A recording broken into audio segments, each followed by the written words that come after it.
O que se gloriar, glorie-se nisto, em me conhecer e saber que eu sou o Senhor e faço misericórdia, juízo e justiça na terra, porque destas coisas me agrado, diz o Senhor. Jeremias 9, 24.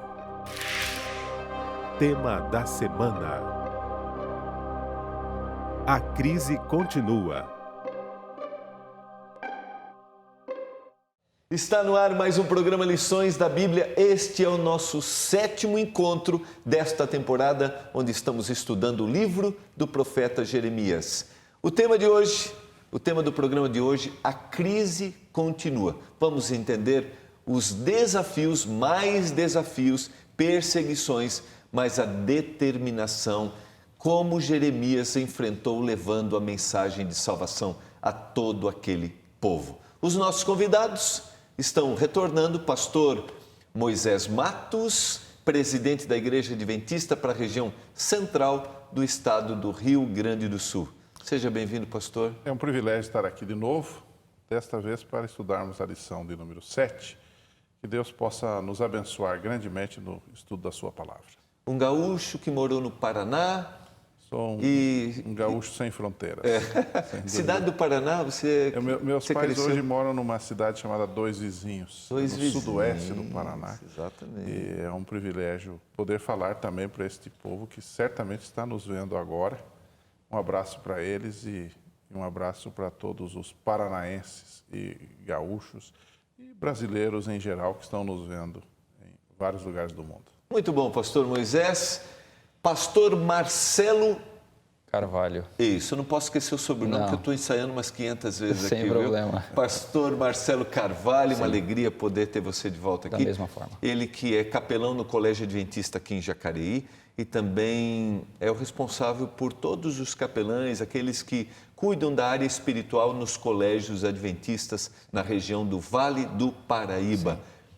Seja bem-vindo. Muito obrigado, pastor Gilmar. É sempre um privilégio poder estudar a palavra de Deus, ainda mais com tantas pessoas, afinal de contas, a Novo Tempo sai para o mundo todo, né? E é sempre um privilégio estudarmos a Bíblia junto com outras pessoas. Pastor, eu fiquei devendo, né? Como diz o meu tesoureiro, combinado não custa caro, vamos pagar aqui. Você tem um site? Isso. Fala um pouquinho. quatrotons.com, www.quatrotons, o número 4, tons.com.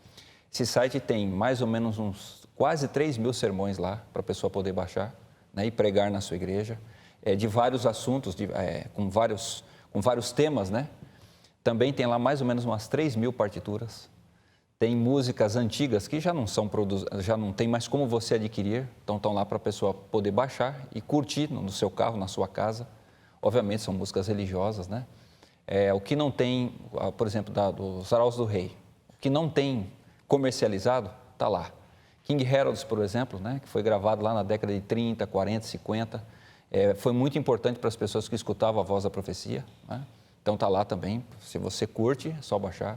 Muito legal. Tem os programas da voz da profecia, muitos eu tirei, né, daqueles discos antigos, alguns até de rotação 78, então botava lá na vitrola, fazia edição no computador. Que legal. Então assim, o objetivo é fazer o evangelho crescer aonde esse material chegar. Eu e o pastor Moisés somos do tempo do vinil. Isso. Certo, pastor Moisés? Sem dúvida. Nós não somos de 78, mas de 45 rotações. Opa. Sim. E a gente ficava colocando aquele, né, no toca-disco para sentar a agulhinha lá em cima, né, pastor Moisés? Bons tempos. Bons tempos. Vamos orar a Deus nesse momento, pedindo iluminação para entendermos mais uma vez a sua palavra. Pastor Moisés, por favor. Querido Pai, na Tua presença estamos começando esse programa e queremos pedir a influência do Teu Espírito sobre nós, que vamos conversar aqui sobre esse tema de Jeremias, mas de forma muito especial, queremos a influência do Teu Espírito sobre cada telespectador da Novo Tempo. Nos faça, Senhor, entender a Tua palavra, a Tua mensagem e colocá-la em prática em nossa vida. Em nome de Jesus. Amém. Nós queremos oferecer para você a revista Princípios, você que deseja conhecer mais da Palavra de Deus. Esta é uma revista onde você vai encontrar aqui uma série de estudos bíblicos, onde você vai descobrir que a sua vida tem um sentido. de onde você veio, por que você está aqui e para onde você vai. É só acessar o endereço que está na tela e você vai receber gratuitamente na sua casa a revista Princípios. Amigos, nós vamos adiante aqui. Eu sempre gosto de mencionar, a gente tem um guia de estudos, mas o guia, ele nos conduz à palavra de Deus, e nesta temporada a gente está entendendo um pouco mais o livro do profeta Jeremias. Há algumas intenções aqui do autor do guia de estudos nessa lição. Nós vamos aprofundar um pouquinho nos desafios, no sofrimento e nas advertências que o povo recebeu. Para mim, essa parte introdutória, eu queria compartilhar o texto que está em 1 Coríntios capítulo 10, verso 11. Eu creio que é interessante para a gente refletir. Estas coisas, 1 Coríntios 10, 11, lhes sobrevieram como exemplo e foram escritas para advertência nossa, de nós, outros, sobre quem os fins dos séculos têm chegado. Se você ler o contexto, no início do capítulo 10, você vai ver aquilo que o povo recebeu de bênção. Todos foram cuidados, todos foram batizados, todos comeram de só manjar espiritual, mas agora a reação desse povo. Como nós podemos tirar lições daquilo que foi feito para a nossa vida espiritual agora, daquilo que foi aceito e daquilo que foi rejeitado? Pastor, eu acho interessante que Deus deu a capacidade da memória para o ser humano justamente para você aprender com erros e equívocos do passado, também aprender com os acertos, porque não daria para você viver sempre assim, não, eu não sei de nada e agora eu vou descobrir as coisas. A sabedoria universal, ela existe para você ganhar tempo na sua vida, já que a vida é tão curta. Então, o sábio, a Bíblia tem duas palavras, né? O sábio, ele aprende com o erro dos outros e faz o quê? Já toma decisões boas agora. O tolo não. O tolo vai ter que bater a cabeça a vida toda para aprender aquilo que a humanidade já ensinou, mas ele não quis aprender. Que era o problema daquele povo, né? O povo já tinha mais de 1000 anos de história. Por que não aprender com as histórias passadas? E aqui vem o valor, né, pastor, da gente estudar sempre. E estudar aquilo que se passou atrás de nós. É muito importante, por exemplo, para um jovem, eu trabalho com meninos e meninas, né? Muito importante você estudar a história do seu pai e da sua mãe. Para que eu preciso cometer os mesmos erros, os mesmos desacertos? Né?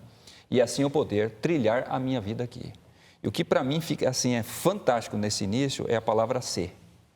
Se o povo tivesse tomado decisões diferentes, não estariam passando por aquela crise. Outra coisa, pastor, que eu acho incrível, o título, né? A crise continua. Tem gente que fala, poxa, pastor, mas a minha vida nunca muda. Porque talvez você não esteja obedecendo a Deus. No caso, não era a situação de Jeremias. Ele era obediente, mas o povo não era obediente, então ele sofria. Às vezes o sofrimento não é por sua culpa. É porque talvez o seu pai, a sua mãe, ou a sua cidade, ou talvez o seu país não está obedecendo aquilo que Deus deixou. Aí são crises circunstanciais, não dependem de você. Mas a questão é a seguinte, se você obedece, a vida tende a ir para o bem. Agora, se você não obedece, queridão, aí não tem como, né, a sua vida andar no melhor caminho. Nós vamos ver no programa da semana, no próximo programa, que nós vamos repetir algumas coisas que a gente colocou. Por exemplo, a gente tem Amon, nós temos Manassés, Amon, e depois nós temos Josias. Que Josias quebra essa sequência ruim. Aí vem uma questão que vai ser estudada lá, mas é interessante isso que o pastor estava falando, da questão de você não seguir aquilo que os outros fizeram de errado. Aí passa a ser burrice, né? Exato. Alguém disse que errar é humano, né? Uma frase meio forte. Sim. Errar é humano, persistir no erro é burrice. Então, nós não podemos persistir no erro. O povo, infelizmente, persistiu. Veja que Josias, apesar de ser uma criança ainda, quando começa a governar, ele muda a sequência da história. Todos fizeram o que era mal perante Deus. E ele fez o que era bem. Ele mudou. E ele tinha tudo para dar errado, porque o seu avô era um ímpio rei, o seu pai era um ímpio rei, mas Josias deu uma guinada. Então, tudo é uma questão de memória e de escolha. Eu diria que a vida poderia ser definida, né, de forma bastante reduzida, mas de memória e de escolha. Perceba, se você perder a sua memória, sua vida será uma coisa muito limitada, né? Perceba que a nossa vida é de memórias, né? Nós nos encontramos agora há pouco e começamos a lembrar do tempo que trabalhamos juntos, e amigos, e histórias, algumas até engraçadas. Quer dizer, a nossa vida, ela ressurge ali. Então, memória é muito importante. Deus, através da sua palavra, está nos rememorando o que Ele fez e aquilo que o povo errou, para que a gente possa aprender. Mas a segunda palavra entra aqui também, poderia resumir tudo isto, é decisão. Não adianta apenas saber o que aconteceu no passado se eu continuo militando, errando nas mesmas coisas. E passa a ser teimosia. Num português bem coloquial, passa a ser burrice. Então, o povo daquela época errou, porque a história bíblica estava diante deles. Os profetas repetiam, através da oralidade, mas repetiam isto para eles. E eles não souberam fazer. O mesmo pode acontecer comigo e com você. Quando Jeremias vai ter aquela discussão lá com Ananias, né? Que apresenta o falso profeta. O falso profeta, ele vai lembrar, mas ele foi o argumento dele, né? A gente vai ver isso mais para frente. Mas todos os profetas falaram isso, então esse era... Eles eram tão ruins de raciocínio, porque o pecado ele embota a mente do ser humano, né? Ele distorce a razão, né? Eles eram tão ruins que numa determinada ocasião, numa dessas lições que nós estudamos aí, por dever do ofício eu já acabei estudando as 13, né? Mas numa dessas lições, eles dizem assim para Jeremias, lá no finalzinho, olha, quando Josias instalou essa reforma que nos retirou os deuses falsos, que mudou a nossa história, nós estávamos indo muito bem até então, adorando os deuses falsos. Nós tínhamos riqueza, nós tínhamos abundância de coisas. E, de repente, quando nós passamos a servir a Deus, quando entramos no programa de Jeremias, aí nos veio todo esse mal e, finalmente, nós fomos levados cativos para a Babilônia. E Jeremias disse para eles, não foi bem assim, vocês estão com a ideia errada. Por que vocês foram para a Babilônia? Porque, na verdade, vocês se converteram na época de Jeremias, de Josias, melhor dizendo, na reforma de Josias, mas depois vocês voltaram aos velhos pecados de vocês e por isso vocês estão aqui hoje, nessa situação calamitosa. E a gente vê aqui, o Guia de Estudos apresenta que o que está no capítulo 9, verso 23 e 24, um sábio conselho. Essa era a oportunidade, o Senhor estava apresentando para eles a salvação, ou seja, a oportunidade, até o guia usou a expressão, a porta da redenção e da salvação ainda não se havia fechado. Eu volto aqui com uma outra frase que está no guia, a chance de arrependimento estava diante deles. E o conselho de Jeremias 9, 23 e 24, gostaria que vocês comentassem.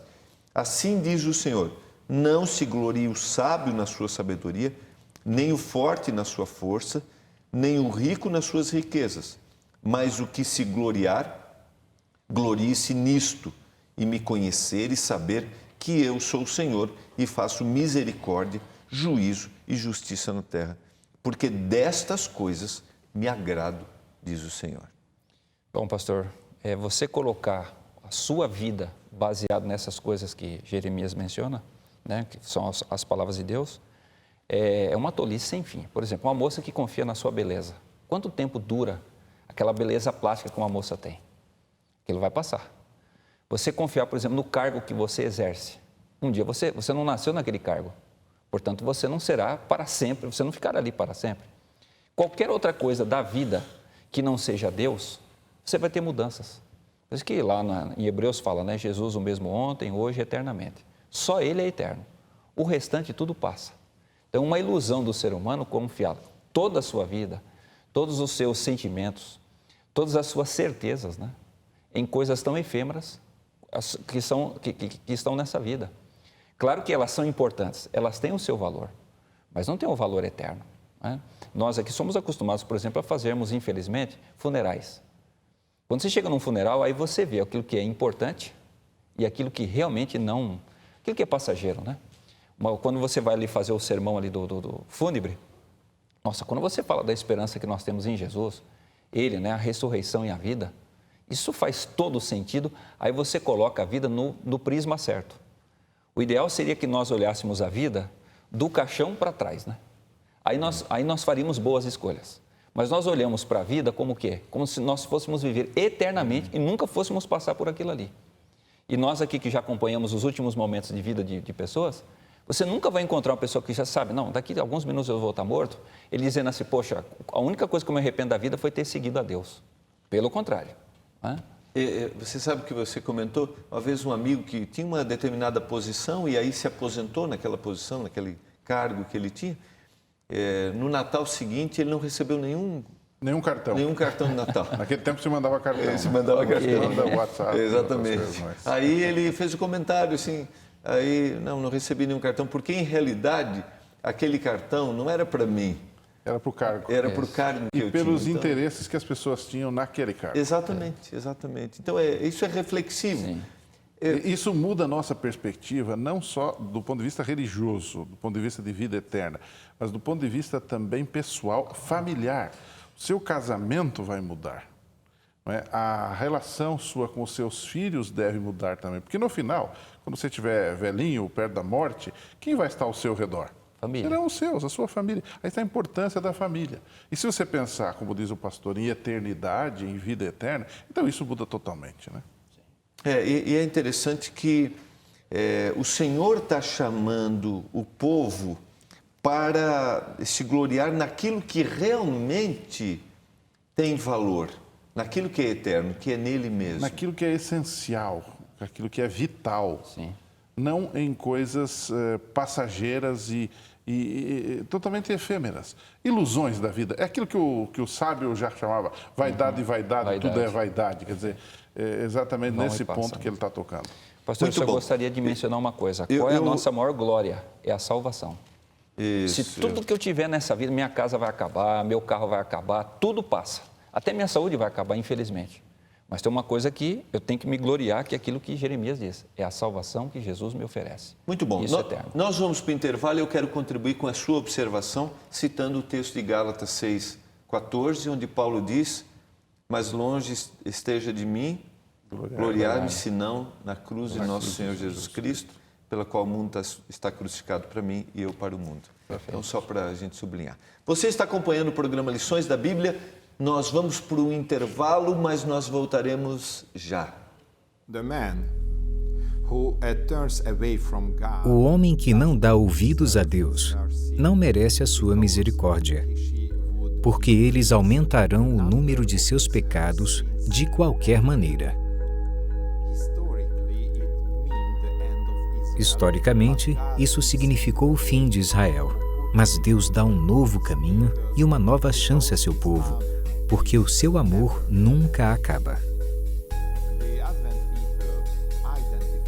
O povo adventista se identifica como uma nação profética, que é a razão pela qual nós, como igreja ou individualmente, devemos ouvir as advertências proféticas. O perigo é que, se nós deixarmos de fazer isso, nós podemos perder a relevância da nossa mensagem e também a sensibilidade para com a palavra de Deus. E o julgamento vem sobre nós quando não estamos esperando. Portanto, você também pode estar pronto para quando o Filho do Homem vier em uma hora que você não espera. Abençoado é aquele servo, a quem, quando seu mestre vier, encontrar fazendo a sua obra.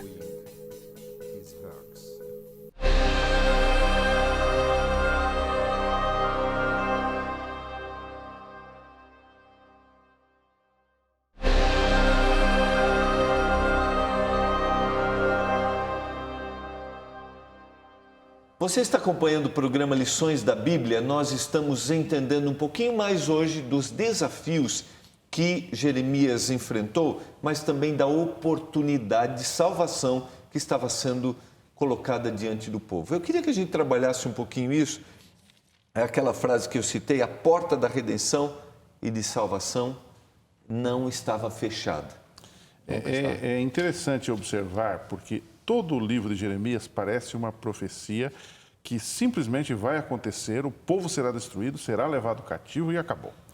Todavia, em várias ocasiões, Deus diz: se vocês se arrependerem, se vocês mudarem, eu vou mudar o meu intento. Ele usa até uma expressão que nós vamos ver logo adiante, no capítulo 26, onde ele fala de: eu vou me arrepender do mal que intento fazer. Ora, Deus não é um ser humano que se arrependa. O arrependimento de Deus na Bíblia não é mudança de vida. Ele não precisa mudar, não é? Mas é mudança de atitude. De como tratar as coisas. Então, o próprio capítulo 18 de Jeremias fala de uma coisa muito importante, que é a condicionalidade da profecia. Isso é muito notório na experiência de Jonas, que foi e pregou em Nínive e disse que em 40 dias Nínive será destruída. Mas ele pregou, o povo se arrependeu, o que aconteceu? Nínive não foi destruída. E ele ficou chateado. Jonas é o típico pregador que se incomoda com o sucesso. Tem pregador que não gosta do sucesso. E ele teve sucesso na pregação, mas não gostou. Então, tudo isto mostra que o livro de Jeremias e toda a Bíblia é um livro de esperança. Deus está sempre dando uma oportunidade. Nesse momento, pastor Gilmar, alguém ligou a sua televisão. Agora, está ouvindo esse programa, talvez não esteja entendendo bem o que está acontecendo aqui. Ele nunca assistiu um programa religioso desse estilo e ele está assistindo a gente agora. Eu estou falando com ele agora. Deus está te dando uma oportunidade. Não foi à toa que você ligou a sua televisão agora. Deus está te dando uma chance. Deus quer te perdoar, Deus quer te sarar, Deus quer te curar, Deus quer te salvar. E foi assim com o povo. Infelizmente, o povo de Judá não aproveitou-se desta oportunidade de salvação. Eu diria que não existe caminho ou distância que a gente tenha ido, que o Senhor não possa dizer: ainda há esperança para você. Eu acho que vale a pena a gente pensar nisso, porque talvez alguns até se sintam indignos. Eu fui longe demais, você nem imagina o que eu fiz. Então, sempre há a oportunidade e Jeremias está querendo dizer isso para o povo. Uma outra coisa que eu queria resgatar um pouquinho aqui a vida realmente ela é efêmera, né? As coisas são... Mas o Senhor quer que a gente desfrute sabiamente. Sim. Como você mencionou, da juventude, do vigor físico, ou mesmo de uma posição, como eu mencionei, o grande detalhe é como eu estou desfrutando de cada fase da vida. Sim. Então, devo desfrutar bem cada período, né? Pastor, mas como eu estou desfrutando? Curioso é o seguinte, quem deu isso? Foi Deus. Foi Deus quem deu a beleza, foi Deus que deu a posição, né? O próprio livro menciona aqui, quem levanta as nações? Sou eu. Então, assim, primeira coisa, eu tenho que entender que Deus foi o Criador, foi uma dádiva dele para mim. Isso já muda totalmente o foco de como eu vou usar isso. Agora, se eu percebo que Deus foi o Criador, então eu vou procurar fazer da forma como Ele fez. Eu vou ser um mordomo. Muito bom. Eu vou administrar bem isso. Se eu tiver essa noção, todas as minhas escolhas serão diferentes desse caminho ruim que o povo teve. Eu só estou colocando, desculpa, professor, pode terminar seu raciocínio. Não, por isso que o povo foi naquela direção, porque eles não entendiam mais que a terra era sagrada, que Deus nos trouxe até aqui, que nós somos um povo escolhido por Ele, que nós devemos viver da forma como Ele acha que nós temos que viver. Não, agora somos nós. Quem dirige a nossa vida somos nós, Deus lá com os problemas dele e eu comigo. Aí a vida só vai... É só para não pensar que a gente... não valoriza, não... Quando ele fala de sabedoria, de riqueza, de não se gloriar na sabedoria, na riqueza, ele não está em nenhum momento dizendo que você não deve ser sábio, que você não deve estudar, por exemplo, que você não deve ter conhecimento. E também não está condenando a riqueza em si. O grande problema não está na riqueza nem na sabedoria. O grande problema está em você centralizar a sua vida nisso, confiar plenamente nisso, que é passageiro. E também, em segundo lugar, não usar isso de forma correta. Então, eu sempre digo que humildade é uma questão de perspectiva. Quer dizer, humildade não é uma pessoa que tem um QI altíssimo achar-se um tolo, um ignorante. Mas humildade é esse sujeito, é atribuir essa sabedoria como vinda de Deus, com um propósito. Para que propósito Deus deu sabedoria para ele? Para ficar inventando bobagem? Muito bom. Ou para beneficiar pessoas? Esse é o ponto. E para honrar a Deus. E no capítulo 10 do livro de Jeremias, nós encontramos advertências contra essas ações equivocadas.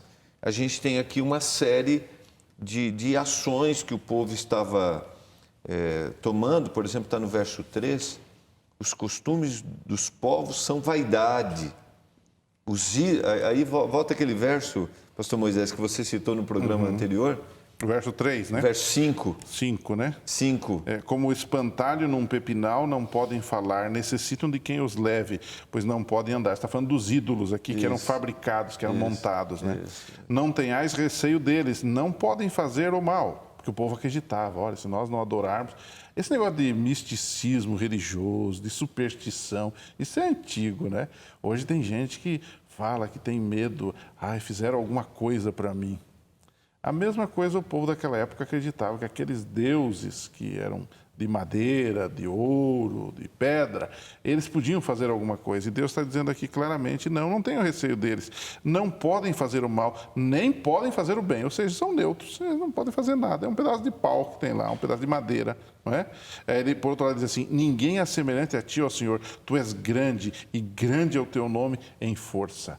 Então, ele aqui, na verdade, está falando de que o povo estava adorando a criatura no lugar do Criador. E ele está falando da insensatez, que é não só fabricar, mas adorar ídolos. E ele usa a expressão aqui que eu citei, do espantalho num pepinal. Quer dizer, é um negócio sem vida, é apenas para espantar passarinhos e não tem mais utilidade, não tem vida em si mesmo, não produz vida. Então, esses deuses são como espantalhos, eles não dão a vida. Porque tudo era uma questão, naquela época, de quem dava a vida, quem dava o crescimento, origem, né? Quem dava o alimento. Né? Porque na Bíblia, Deus sempre é apresentado como um Deus que cria, mas um Deus que cuida, um Deus que está presente, um Deus que faz a chuva cair, que faz o sol brilhar, um Deus que está plenamente envolvido com a sua criação. Provedor, né? Provedor, esta é a palavra. Eu quero citar o texto de Romanos capítulo 1 e o verso 25, pois eles mudaram a verdade de Deus em mentira, adorando e servindo a criatura em lugar do Criador, o qual é bendito eternamente.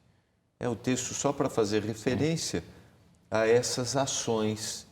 Então aqui a gente não despreza os valores que a vida tem, aquilo que o senhor colocou, pastor, mas será que isso está se tornando minha sustentação? Sim. Pastor, eu acho interessante. Estou me segurando nessas coisas? Sim.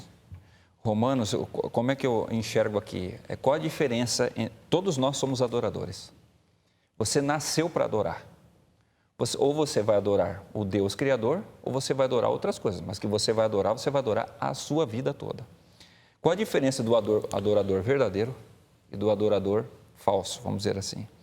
O adorador verdadeiro, ele adora uma pessoa.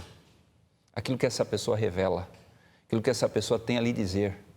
Então, assume-se aquela posição assim, ele é meu Senhor, e eu sou aqui um servo. Já o adorador falso, ele vai atrás da criatura, ele vai atrás das obras que essa criatura trouxe. Aquilo que essa criatura está trazendo de benefício, como, por exemplo, tem gente que adora os artistas, por exemplo. Na verdade, não adora a pessoa, né? Mas aquilo que a pessoa representa. Então, fica naquela adoração, não vive sem.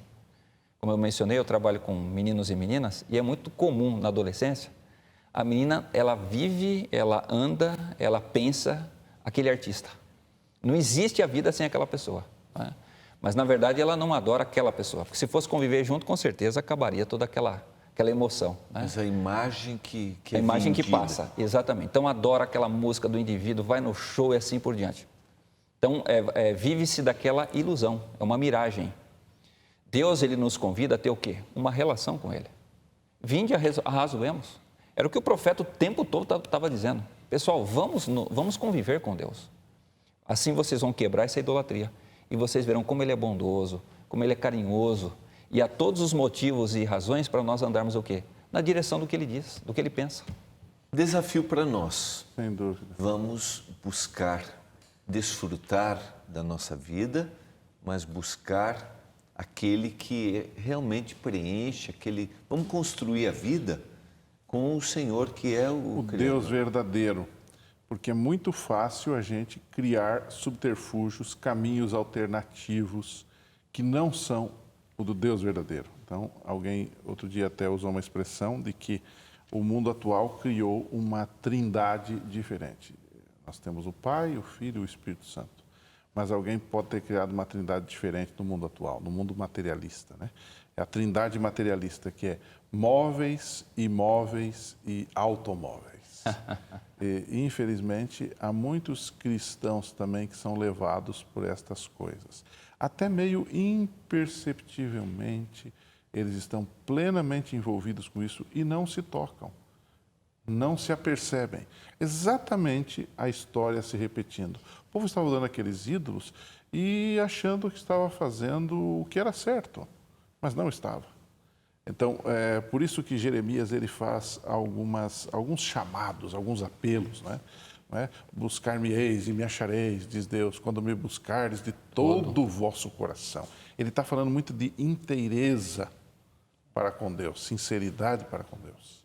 A gente se gasta tanto buscando essas coisas que aí nós não temos mais como adorar.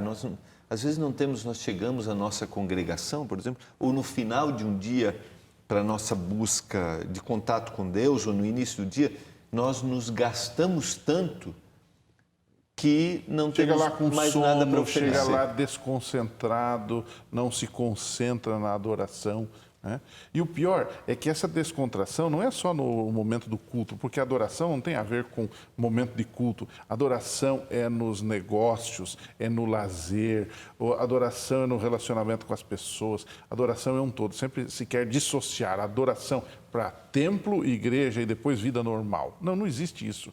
Nós adoramos a Deus quando fazemos o nosso trabalho de forma digna e honesta. Nós adoramos a Deus quando cuidamos bem da nossa família. Nós adoramos a Deus quando somos educados no trânsito. Isto é adoração, é um todo. Não dá para separar estas coisas. Às vezes a gente resume a adoração àqueles... Há 2 horas no sábado de manhã. Exatamente, aqueles momentos em uma congregação. Sim. É bem interessante essa sua colocação. Que a minha vida deve ser uma vida de adoração. Eu vim para o louvor. O louvor é o tempo todo. E aí nós esperamos um espetáculo. E nos saciamos com o espetáculo, exatamente. Que é muito curto, é um produto que nós, entre aspas, compramos. E quando ele não está muito bom, nós criticamos, nós reclamamos. Por quê? Porque a nossa vida não é uma vida de adoração. A adoração tem momentos. Isso não quer dizer que a gente não deva oferecer o melhor. E em momentos também. A melhor mensagem, a melhor música, a melhor organização de programa, lógico, não tem nada, mas só para não se... virar um fim em si mesmo. Exatamente, exatamente. Eu queria explorar o que o senhor colocou aqui, pastor, agora, que é o que está no capítulo 26, e eu vou sublinhar aqui o verso 3. Bem pode ser que ouçam e se convertam, cada um do seu caminho, e então me arrependerei do mal que eu intento fazer-lhes, por causa da maldade das nações. Queria que vocês trabalhassem um pouquinho o que significa verdadeiramente essa conversão. Okay? Da parte do ser humano, arrependimento envolve tristeza pelo pecado que ele cometeu, mas não é apenas chorar. Tem gente que não chora e se arrepende, e tem gente que chora e nunca se arrependeu. Lágrimas de crocodilo. Chora, mas não se arrependeu. Então, envolve tristeza pelo pecado, mas envolve também o abandono do pecado. Não adianta eu apenas dizer, Deus, eu estou tão triste porque eu cometi um pecado, se eu não mudo. E isto vem pelo poder de Deus na minha vida, pela graça de Deus operando em mim. Não é? Agora, já arrependimento do ponto de vista de Deus, a Bíblia tem alguns textos, esse é um deles, que fala do arrependimento de Deus. Lá em Gênesis 6, fala do arrependimento de Deus. Nunca tem a ver com mudança de vida, porque Deus em si não é um erro, ele é perfeito. Todavia, tem a ver com mudança de atitude diante de uma situação que muda.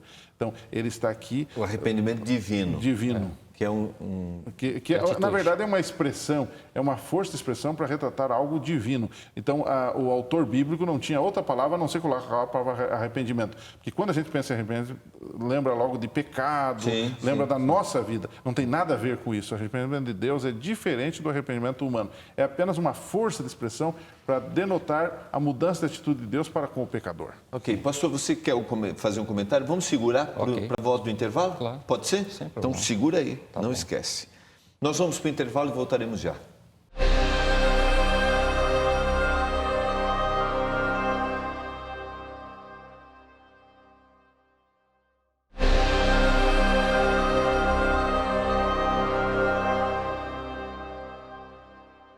Estamos voltando ao nosso último momento no programa de hoje.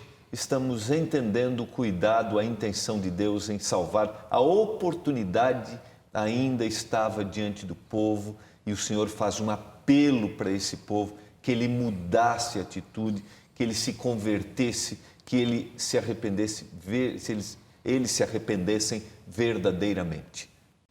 Pastor, você tinha um comentário? Sim. Esqueceu não, né? Não. Então, por favor. Pastor, eu acho interessante o seguinte, todos os livros da Bíblia têm um esquema.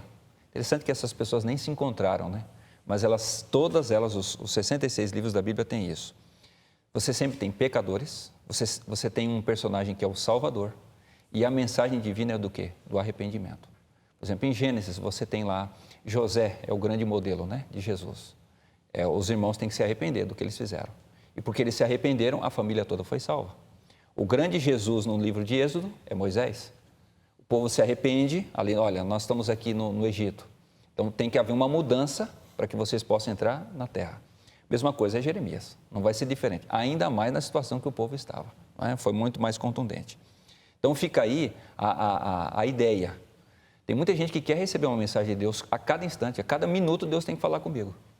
Tem que comprar isso, tem que comprar aquilo, com quem que eu vou casar? Senhor, diga, aquele rapaz, aquele moço, aquela moça. Mas eu diria o seguinte, a grande mensagem de Deus para mim e para você, não são dessas coisas triviais. Deus pode falar sobre isso. Mas o meu grande problema não é se eu vou comprar uma casa ou se eu vou comprar um carro. O meu grande problema é se eu estou perdido. Porque é isso que vai determinar o meu futuro eterno. Então a grande mensagem que eu tenho que receber todos os dias de Deus, o dia inteiro, de forma especial pela manhã, é o quê? É a mensagem do arrependimento. Filho, se você se converter, se você mudar o seu caminho, eu vou mudar todo o seu futuro e vou te dar o quê? A salvação. Você aceita isso? Então, essa é a mensagem que eu tenho que receber. E deixa eu colocar uma lenhazinha para dar uma esquentada, como a dupla é boa, como não foi combinado. Sim. Mas eu quero colocar... Você estava falando, eu fico pensando no indivíduo que não tem noção do que é pecado.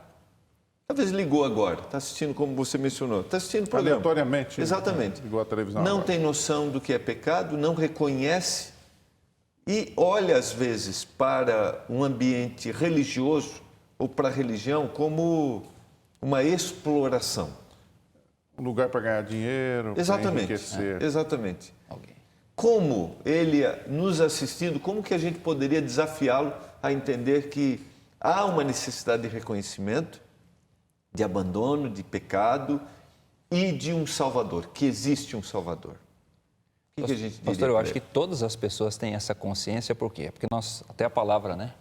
Todos nós temos consciência. E a consciência, Jesus prometeu, né? Eu vou mandar o Espírito... Independente de ter ligação religiosa ou não. Nós conhecemos histórias de, por exemplo, indígenas que nunca tiveram contato com a Bíblia, como nós temos aqui. O camarada lá no meio, até conta essa história para as crianças lá na escola. O indivíduo lá olha para a floresta e percebe assim, rapaz, tem que ter alguém que criou tudo isso. Tem algo maior do que isso aqui. Exatamente. Extrapola isso aqui.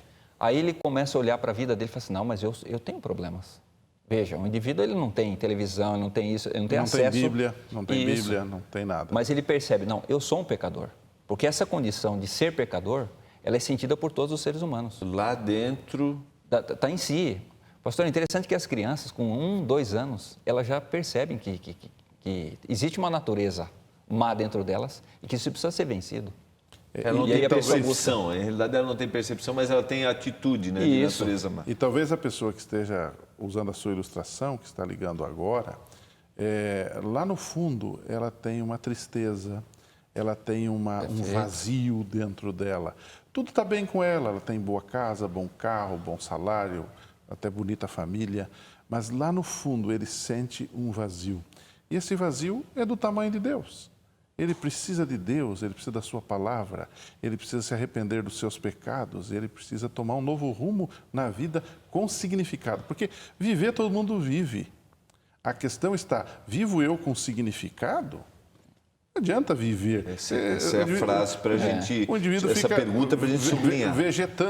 Fica vegetando por aí, quer dizer, ele respira como os animais respiram, ele tem uma vida, mas escuta, e depois?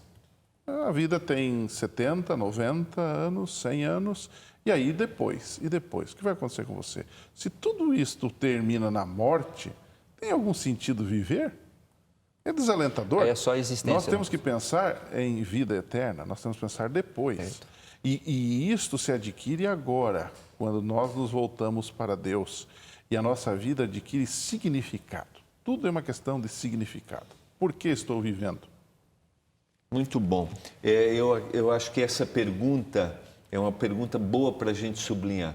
Minha vida tem sido uma vida de significado? Né? Eu até colocaria no plural, de significados. Tem realmente uma razão? Tem eu estou levando a vida. Vida leva eu. Como diz aquela musiquinha que é bonitinha, mas que é isso que a maioria das pessoas pensa. Eu levo a vida leva eu. Mesmo buscando coisas, tendo coisas, né? E vai chegar um momento que essas coisas vão acabar. Adquirindo conhecimento, mas eles nunca vão preencher o vazio que você tem. Exatamente. Eu quero ir adiante. O Guia de Estudos, ele considera o que ainda está no capítulo 26, agora o que está no verso 10 e o verso 11, que depois desta declaração, mais uma declaração de Jeremias, sendo uma declaração dura, né? Chamado arrependimento, né? Exatamente. O verso 8, tendo Jeremias acabado de falar tudo quanto o Senhor lhe havia ordenado, que dissesse a todo o povo, lançaram mão dele os sacerdotes, os profetas e todo o povo, dizendo, serás morto. E agora ele passa por um processo, se a gente pode dizer, de julgamento, diz no verso 11, os sacerdotes, os profetas falaram aos príncipes e a todo o povo, dizendo, este homem é réu de morte. Qual é a reação de Jeremias diante de uma ameaça tão terrível como perder Perceba, a vida? Personalidade e caráter. A personalidade de Jeremias era uma personalidade, a mim me parece, pelo menos, assim, bastante melancólica, muito sensível, ele chorava com muita facilidade. Alguns chamam até Jeremias de um profeta chorão. Todavia, isto não interferiu no seu caráter. O seu caráter era firme. E o que ele disse para aquelas pessoas que o ameaçavam de morte por estar pregando a palavra de Deus? Ele simplesmente disse, olha, se vocês quiserem fazer isto, façam. Todavia, vocês estão derramando um sangue inocente, porque eu sou apenas um conduto. Eu não sou nada. Deus é que está falando através de mim. Querem me matar? Podem me matar. Vejam o caráter desse homem.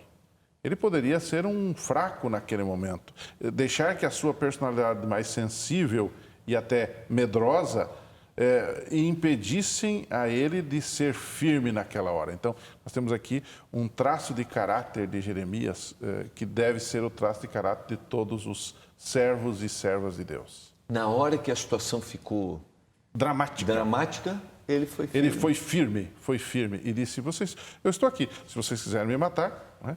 E depois, logo em seguida, você tem, os versos continuam, né? uma história muito interessante, do qual nós também tiramos grandes lições, que os sacerdotes e os profetas, que eram falsos, que estavam contra Jeremias, foram agora abordados pelo povo comum.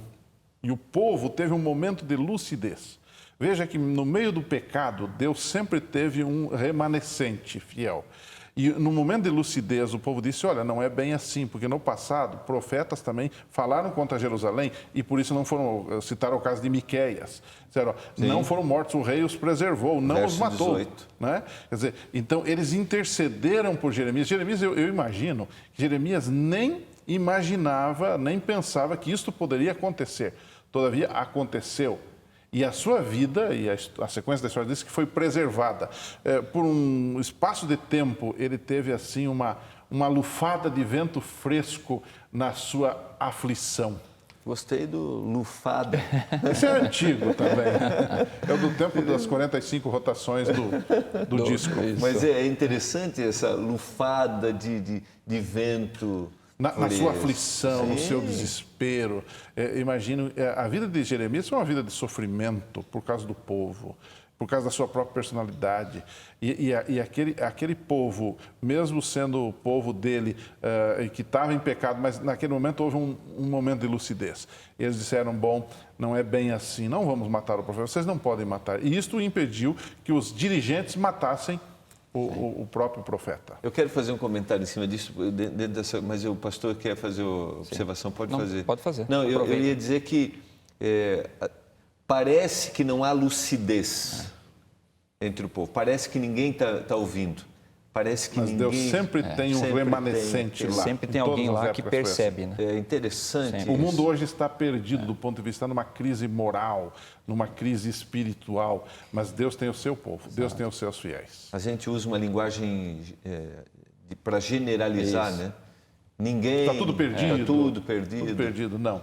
Mas tem aquele que está buscando, percebendo, tem... Como Deus disse para Elias, né? Tem 7.000 aí que não se dobraram. Exatamente. Sempre terá. Né? Pastor, outra coisa que me chama a atenção é a questão da revelação profética na Bíblia, principalmente para Jesus. Por exemplo, o Evangelho de João é claro em dizer, se tem um pecado que o povo de Israel cometeu, foi de matar os profetas. E vocês vão fazer o quê? Como a parábola que ele contou, né? Um homem tinha uma vinha, e só que os donos arrendou essa vinha, só que os camaradas que estavam cuidando não estavam fazendo bem. Então ele manda servos para divertir. O que eles fizeram? Todos os servos foram mortos. Aí o dono percebeu assim, não, eu vou mandar o meu filho, que é o herdeiro, eles vão respeitar. Fizeram o que com o filho? Mataram também, para tomar conta da vinha. Era exatamente o que o povo de Israel estava fazendo. Deus estava mandando a mensagem e eles, além de não ouvirem a mensagem, eles matavam o mensageiro. Mas é uma coisa, eles extrapolavam a maldade. Curioso é que no Velho Testamento mostra assim, você tem aí uma média de 40 reis, mais 120 profetas. Quer dizer, para Deus, a mensagem do profeta era assim de uma função social incrível. Mas eles rejeitavam e ainda matavam. Aí fica a aplicação para hoje. O que eu estou fazendo com a mensagem profética? Deus pode mandar mensagem profética por meio da minha mãe, por meio do meu pai, por meio de um amigo. Quantas pessoas já não se converteram porque escutaram o conselho de um amigo? Rapaz, vamos lá comigo, vamos assistir esse culto aqui. Chega lá, é tocado, a vida muda. Né? Então, Deus falou comigo, eu devo escutar. Aliás, se Deus falou por meio de uma jumenta, Deus pode falar de N formas, N maneiras. Por isso que o livro de Hebreus começa o quê? Havendo Deus falado de várias maneiras, nos falou agora ultimamente pelo Filho. E o grande pecado em Hebreus é esse. Né? E aí fica a dica, né, pastor? Ele diz, se hoje ouvirdes a sua voz, não endureçais os vossos corações, como aconteceu lá no passado com os pais de vocês. Aí entra uma questão do que nós chamamos de consciência, né? Deus fala a nossa consciência. Eu, sinceramente, creio que não temos dentro de nós um aparelhinho chamado consciência, mas que a consciência é a voz do Espírito Santo em meio ao barulho deste mundo. É o Espírito Santo que usa, como ele disse, uma pessoa, uma música, uma oração, um ato de bondade de alguém. Né? São impressões de Deus na nossa vida. E quando estudamos a Bíblia, então, isso se torna mais claro ainda. Deus fala através de nós. Então, nós não podemos fazer como aquele povo fez, que calou a consciência, tentou calar o profeta era a consciência, era a voz de Deus ali. E eles tentaram calar o profeta, né? E alguém disse que aqueles que tentam calar a sua consciência, eles vão apodrecer com ela. Infelizmente é isto. Eles vão se perder com esta consciência cauterizada deles, de não ouvir a voz de Deus, não ser sensível à voz de Deus. É possível que neste momento algumas pessoas estejam nos ouvindo e de alguma forma, através da nossa conversa, do nosso debate, que vem de um guia de estudos, mas que está nos conduzindo à palavra de Deus, essa pessoa esteja sendo tocada, esteja sendo... Pensando na vida, Exatamente, pensando o na sua Senhor situação. Não queira calar. É o Espírito Santo que está falando, não é o Gilmar, não é o Marcelo, não é o Moisés que estão entrando na sua casa agora. Nós somos pobres e limitados pecadores. Exatamente. Não somos nós. Quem está falando com você agora é o Espírito Santo. Então não esqueça desta frase, a consciência é a voz do Espírito Santo em meio ao barulho deste mundo. É esta voz que nos toca. Nós, às vezes, nem entendemos bem isso, mas ele está lá, trabalhando. Vamos sublinhar a frase, pastor, por favor? A consciência é a voz do Espírito Santo em meio ao barulho desse mundo. Muito bom. Nós tivemos um programa, uns programas passados que o Michel estava, ele falou, a gente tem tantas vozes nesse mundo, então a gente precisa ter a sensibilidade e a percepção de ouvir a voz de Deus para a gente. Eu queria concluir aqui, só para resgatar, talvez algumas pessoas estejam precisando de um alento, da brisa, como foi a expressão? Uma lufada de vento fresco. Uma lufada de vento fresco diante de uma perseguição, de um momento difícil que Alguém ela pode está estar passando por um momento doloroso na sua vida, uma doença, talvez, esteja numa cama agora, ou alguém está com um casamento se desintegrando. Às vezes é uma mãe que descobriu que o seu filho está no mundo das drogas. Eu não sei o que está passando. Jeremias teve esse momento de alento, né? De motivação. Esses momentos são muito importantes porque eles nos dizem o seguinte: o seu problema não vai durar para sempre. Essa nuvem escura que está sobre você, ela vai se dissipar. Porque Deus está no controle de todas as coisas. Eu creio que esse episódio do capítulo 26 de Jeremias, que nós acabamos de analisar, ele exatamente toca nesse ponto também. É uma lição espiritual para mim.